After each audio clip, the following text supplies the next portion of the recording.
나는 아직 인간이다 2편. 제오막 사람을 지키는 사람. 요즘 같은 시대에 사람을 공부한다고요? 교수는 미소 지었다. 돈은 안 될지 몰라도 사람은 지키죠. 그 한마디가 모든 걸 바꿨다. 겨울이 끝날 무렵이었다. 도서관 창밖으로 봄 기운이 느껴졌다. 얼었던 땅이 녹고 있었다. 나도 조금씩 녹고 있었다. 얼어붙었던 마음이. 그날도 책을 읽고 있었다. 인간 존엄의 의미와 가치. 옆자리에 누군가 앉았다. 나이 지긋한 남자였다. 안경을 쓰고 책을 펼쳤다. 한참을 읽다가 그가 말을 걸었다. 혹시 철학 공부하세요? 아, 네. 그냥 읽고 있어요. 좋은 책 읽고 계시네요. 그는 내 노트를 힐끗 봤다. 거기엔 내가 정리한 문장들이 빼곡했다. 와, 정말 열심히 하시네요. 별거 아니에요. 아니에요. 요즘 같은 시대에 이런 걸 공부한다니 반갑네요. 그 말에 고개를 들었다. 반갑다는 게 무슨 뜻이세요? 그가 명함을 내밀었다. 대학교 인문학 연구소 교수. 저는 20년째 윤리학을 가르치고 있어요.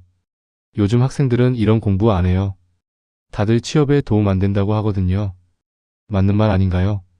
교수는 웃었다. 맞아요. 돈은 안 되죠. 하지만 사람은 지켜요. 그 말이 가슴에 박혔다. 사람을 지킨다. 네. 세상이 빨라질수록 누군가는 느려야 해요. 기계가 판단할수록 누군가는 고민해야 하고요. 그게 우리가 하는 일이에요. 세상이 효율을 외칠 때 누군가는 의미를 물어야 한다. 그날 이후 교수님은 종종 도서관에서 나를 만났다. 커피를 사주기도 하고 책을 추천해주기도 했다. 이 책 읽어봐요. 도움 될 거예요. 기술시대의 인간 조건 알고리즘이 지배하는 세상에서 인간으로 살기. 나는 그 책들을 읽었다. 밑줄을 그으며 메모하며. 교수님이 물었다. 요즘 뭐 하세요? 학생인가요? 아니요. 졸업했어요. 그럼 직장은? 없어요. 순간 부끄러웠다. 1년 넘게 백수라는 게. 하지만 교수님은 이상한 말을 했다. 잘 됐네요. 왜? 시간이 있다는 게 축복이에요. 지금 당신은 정말 중요한 공부를 하고 있어요. 그 말에 울컥했다. 처음이었다. 시간이 있다는 게 부끄러운 게 아니라고 말해준 사람은 사람을 공부하면 돈이 되진 않잖아요. 교수님이 미소 지었다. 돈은 안 될지 몰라도 사람은 지키죠. 그 한마디가 오래 남았다. 사람을 지킨다. 그게 내가 찾던 말이었나? 교수님은 제안했다. 우리 연구소 세미나에 와보지 않을래요? 한 달에 2번 있어요. 무료고요. 저 같은 사람이 가도 되나요? 당신 같은 사람이 와야 해요. 첫 세미나 날. 떨리는 마음으로 연구소 문을 열었다. 작은 공간이었다. 10명 정도가 둥글게 앉아 있었다. 다들 나이가 있어 보였다. 교수님들, 연구원들. 나만 젊었다. 주제는 AI의 윤리적 판단한계였다. 한 교수가 발표했다. AI는 데이터로 학습합니다. 하지만 데이터에는 인간의 편견이 들어있죠. 그 편견을 AI가 학습하면 어떻게 될까요? 누군가 답했다. 편견이 정당화되겠죠. 맞습니다. 그리고 그걸 객관적 판단이라고 부르게 됩니다. 나는 숨죽여 들었다. 이건 내 이야기였다. AI 채용 시스템이 나를 3초 만에 탈락시킨 것. 그것도 편견일 수 있다는 거였다. 토론이 이어졌다. 그렇다면 우리는 무엇을 해야 할까요? AI를 감시해야 합니다. 누가요? 인간이요. 교수님이 내게 물었다. 학생은 어떻게 생각해요? 모두의 시선이 나에게 쏠렸다. 떨렸다. 하지만 말했다. 저는 AI한테 떨어진 적이 있어요. 서류 전형에서요. 3초 만에요. 사람들이 숙연해졌다. 그때 생각했어요. 나를 보지도 않고 어떻게 판단하지? 하지만 지금은 알 것 같아요. AI는 나를 본 게 아니라 데이터를 본 거였어요. 내가 아니라 키워드만요. 한 교수가 끄덕였다. 그렇죠. AI는 사람을 보지 못해요. 숫자만 봅니다. 그래서 저는 생각했어요. 누군가는 사람을 봐야 한다고. 데이터 너머의 사람은요. 박수가 터졌다. 작은 박수였지만 따뜻했다. 세미나가 끝나고 한 분이 다가왔다. 좋은 말씀이었어요. 어디서 공부하셨어요? 야, 그냥 톡학으로요. 톡학으로 저렇게까지? 부끄러웠지만 기뻤다. 내가 한 게 인정받았다. 제용막 글이 닿는 곳. 그날부터 나는 매일 기록을 남겼다. 노트에 블로그에. AI의 판단 오류, 인간의 감정 데이터, 그리고 그 사이에서 흔들리는 우리들의 이야기. 오늘 지하철에서 본 풍경. 키오스크 앞에서 할머니 한 분이 헤매고 계셨다. 어떻게 주문하는지 몰라서. 주변 사람들은 다들 바빴다. 아무도 도와주지 않았다. 결국 할머니는 그냥 나가셨다. 효율적인 세상. 하지만 누군가는 소외된다. 이게 맞는 걸까? 그 글을 블로그에 올렸다. 조회수는 10도 안 됐다. 하지만 계속 썼다. 다음 날도 그 다음 날도. 면접에서 떨어졌다. 또 비전공자라는 이유로. 하지만 이번엔 덜 아프다. 내가 부족한 게 아니라 시스템이 나를 볼 줄 모르는 거니까. AI는 정답을 찾는다. 하지만 인생에 정답이 있을까? 나는 정답보다 의미를 찾고 싶다. 글들이 조용히 쌓여갔다. 그러던 어느 날 댓글이 달렸다. 이 글 읽고 눈물 났어요. 저도 똑같았거든요. 심장이 뛰었다. 누군가 내 글을 읽었다. 공감해줬다. 댓글이 또 달렸다. 저도 기계처럼 일하다가 이 글 보고 멈췄어요. 제가 왜 이렇게 살고 있었는지 생각하게 됐어요. 감사합니다. 이런 글 써주셔서. 눈물이 났다. 내가 쓴 글이 누군가에게 닿았다. 나는 혼자가 아니었다. 그 댓글들을 읽으며 깨달았다. 우리가 잃은 건 기술이 아니라 마음이었다. 나 혼자 아파하는 줄 알았다. 하지만 우리 모두 아파하고 있었다. 글은 천천히 퍼져나갔다. 조회수가 늘었다. 100, 500, 1000. 어느 날 낯선 메일이 왔다. 제목 글 잘 읽었습니다. 안녕하세요. 저는 IT 기업에서 일하는 개발자입니다. 당신의 글을 읽고 많은 생각을 했습니다. 저희는 AI를 만들지만 정작 AI가 누구를 위한 건지 고민해 본 적이 없었어요. 당신의 글이 그 질문을 던져줬습니다. 감사합니다. 또 다른 메일. 저는 취업준비생입니다. AI 면접에서 계속 떨어졌어요. 저만 이상한 건 줄 알았는데 그게 아니었네요. 위로가 됐습니다. 나는 답장을 썼다. 하나하나. 저도 같았어요. 함께 이겨내요. 블로그는 작은 공동체가 됐다. 서로 위로하고 공감하고 응원하는. 그러던 어느 날 한 연구소에서 공고가 떴다. 교수님이 보내주신 링크였다. AI 윤리 자문 인턴 모집 인간 중심적 사고를 지향하는 분 환영 비전공자 우대. 그 문장을 보는 순간 심장이 뛰었다. 특히 마지막 줄. 비전공자 우대. 평생 비전공자라서 떨어졌는데 처음으로 그게 장점이 됐다. 이건 나를 위한 문장 같다. 지원서를 썼다. 이번엔 키워드를 맞추려 하지 않았다. 내 언어로 썼다.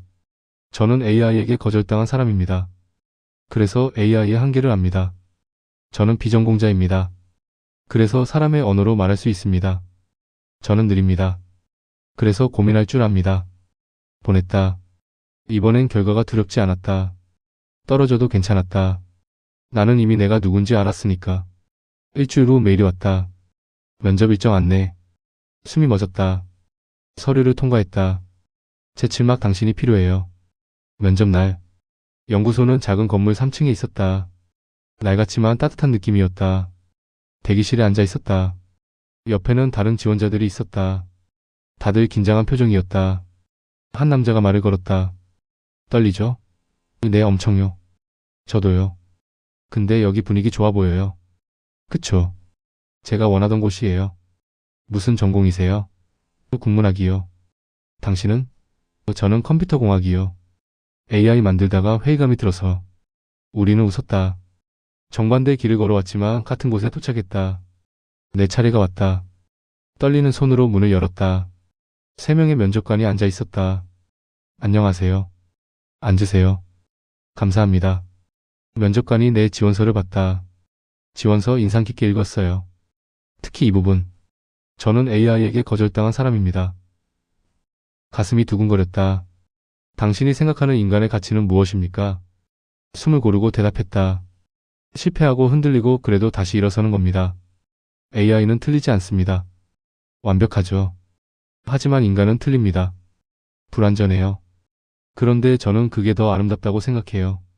왜냐하면 틀릴 수 있다는 건 배울 수 있다는 뜻이니까요. 변할 수 있다는 뜻이니까요. 그건 데이터로 측정되지 않아요. 순간 정적이 흘렀다.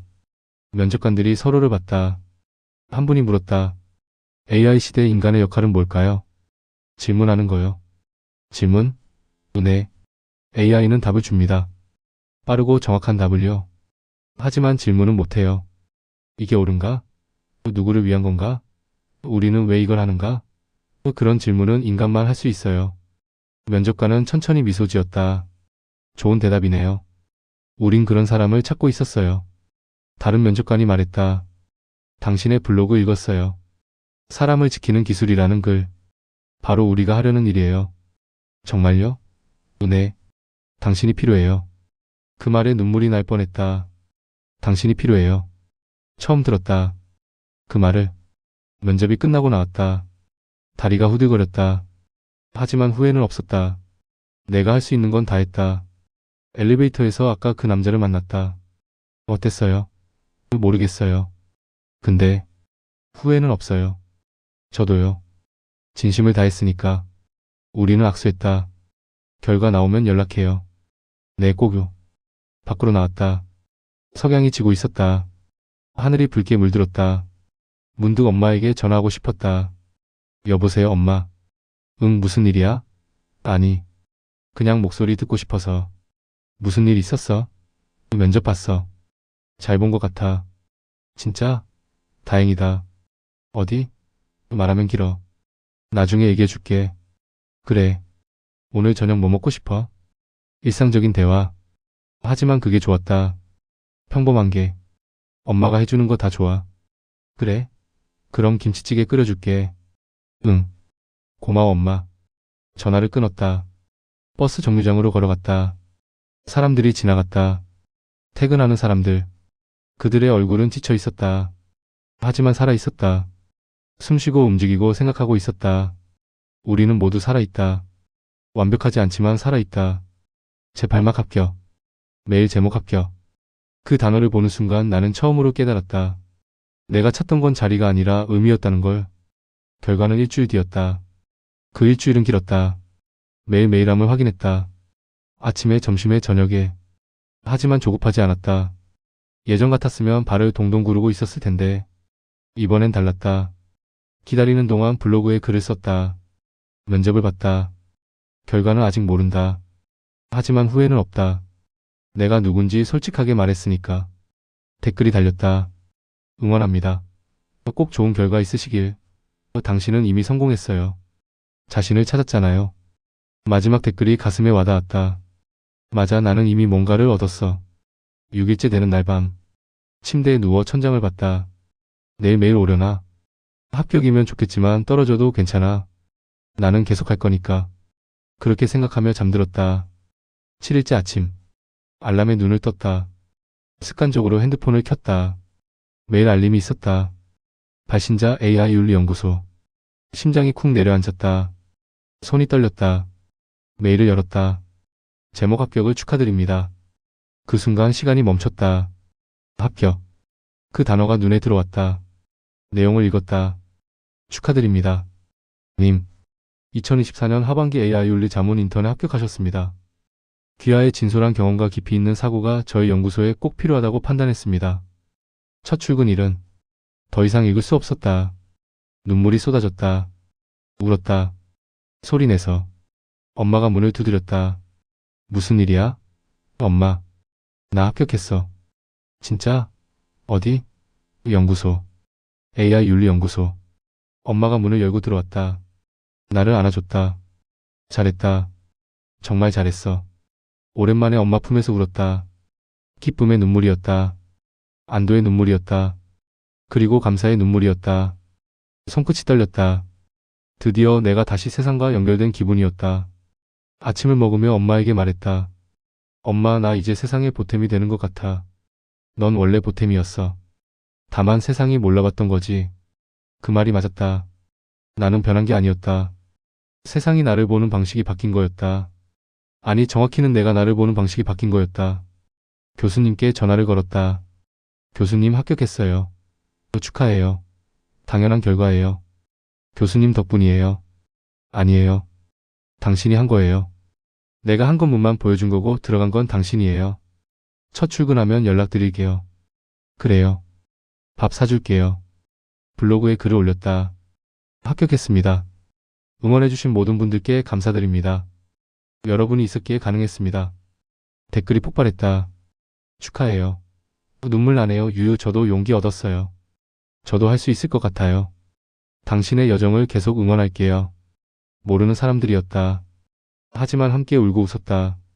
우리는 연결되어 있었다. 혼자라고 생각했던 싸움. 하지만 나는 혼자가 아니었다. 재구막 첫 출근. 첫 출근 날. 새벽 5시에 일어났다. 긴장돼서 잠을 설쳤다. 거울을 봤다. 예전과 같은 얼굴. 하지만 눈빛이 달랐다. 살아있었다. 정장을 입었다. 오랜만이었다. 면접 이후 처음이었다. 엄마가 아침을 차려줬다. 많이 먹어. 오늘 힘들 거야. 응. 잘 먹을게. 밥을 먹는데 눈물이 났다. 왜 울어? 기쁘서. 엄마도 눈물을 닦았다. 엄마도 기쁘다. 정말. 집을 나섰다. 새벽 공기가 유난히 차가웠다. 하지만 그 공기가 좋았다. 살아있다는 느낌. 지하철을 탔다. 출근하는 사람들로 가득했다. 나도 이제 그들 중 하나였다. 그게 이상하게 뿌듯했다. 연구소에 도착했다. AI 윤리연구소 작은 간판. 하지만 내겐 커 보였다. 문을 열고 들어갔다. 안녕하세요. 아, 오늘 첫 출근이시죠? 환영합니다. 동료들이 반겼다. 낯설었지만 따뜻했다. 자리에 앉았다. 새 컴퓨터, 새 노트, 새 펜. 모든 게 새로웠다. 팀장님이 오셨다. 적응 잘하고 있어요. 네, 감사합니다. 힘들면 언제든 말해요. 우린 서로 돕는 팀이에요. 오리엔테이션이 시작됐다. 우리 연구소는 AI가 인간을 위해 존재하도록 만드는 곳입니다. AI가 윤리적으로 작동하는지 감시하고 문제가 있으면 목소리를 냅니다. 쉬운 일은 아니에요. 하지만 중요한 일이죠. 가슴이 뜨거워졌다. 이게 내가 하고 싶던 일이다. 첫 회의에 참석했다. 주제는 AI 채용 시스템의 편향성 문제. 팀장님이 물었다. 혹시 AI 채용 경험 있는 분? 나는 손을 들었다. 저요. 어떤 경험이었나요? 숨을 고르고 말했다. 3초 만에 탈락했습니다. 이유도 모르고요. 그냥 부적합이라고만 나왔어요. 사람들이 집중했다. 그때 느꼈어요. 이건 평가가 아니라 배제라고. AI는 나를 보지 않았어요. 키워드만 봤죠. 저는 사람인데 데이터로만 취급됐어요. 한 연구원이 끄덕였다. 그게 바로 문제예요. AI는 사람을 못 봐요. 팀장님이 말했다. 그래서 우리가 있는 거예요. 사람을 보기 위해. 회의가 끝나고 점심시간. 동료가 물었다. 같이 밥 먹을래요? 네, 좋아요. 식당에 갔다. 사람들과 이야기했다. 을레기 치매에게 사는 얘기. 평범한 대화였다. 하지만 그게 좋았다. 나도 평범한 직장인이 된 기분. 오후에 첫 과제를 받았다. AI 채용 시스템 케이스 스터디 보고서 작성. 웃음이 났다. 나를 떨어뜨린 그 시스템을 분석하는 게 내일이라니. 자료를 읽었다. 통계, 데이터, 알고리즘. 복잡했다. 하지만 나는 다른 걸 봤다. 숫자 뒤에 있는 사람들을. 탈락한 사람들. 기회를 잃은 사람들. 보고서를 썼다. AI 채용 시스템은 효율적이다. 하지만 효율 뒤에 가려진 사람들이 있다. 그들은 통계가 아니라 인생이다. 시스템은 그들을 부적합이라고 판단하지만 실제로는 다름을 배제한 것이다. 팀장님이 보고서를 읽었다. 좋은 관점이에요. 계속 이렇게 해줘요. 퇴근 시간. 시계를 봤다. 6시. 벌써? 시간이 빨리 간 건 오랜만이었다. 일에 몰입했기 때문이다. 지하철을 탔다. 창에 비친 내 얼굴은 예전보다 단단했다. 피곤했지만 좋은 피곤이었다. 하루하루 필요했지만 살아있음을 느꼈다. 집에 도착했다. 엄마가 물었다. 첫 출근 어땠어? 좋았어. 정말? 다행이다. 많이 힘들었지? 응. 근데 좋은 힘듦이었어. 저녁을 먹으며 하루를 얘기했다. 어떤 일을 했는지, 어떤 사람들을 만났는지. 엄마는 웃으며 들었다. 엄마 고마워. 왜? 기다려줘서. 포기하지 말라고 해줘서. 엄마가 내 손을 잡았다. 당연하지. 넌 소중한 우리 아들인데. 밤. 창밖을 봤다. 별이 보였다. 도시에서 별을 보기는 어려운데 오늘은 보였다. 문득 엄마의 말이 떠올랐다. 세상이 아무리 변해도 사람의 온기는 사라지지 않아. 그 말이 이제는 낭만이 아니라 진실로 들렸다. 나는 그 온기를 매일 느끼고 있었다. 동료들의 미소, 팀장님의 격려, 블로그 댓글들의 응원. 밤하늘을 보며 속삭였다. 나는 아직 인간이다. 그 한마디가 내 안에서 오래 울렸다. 그리고 그 울림이 나를 지탱했다. 내용에 공감하셨나요?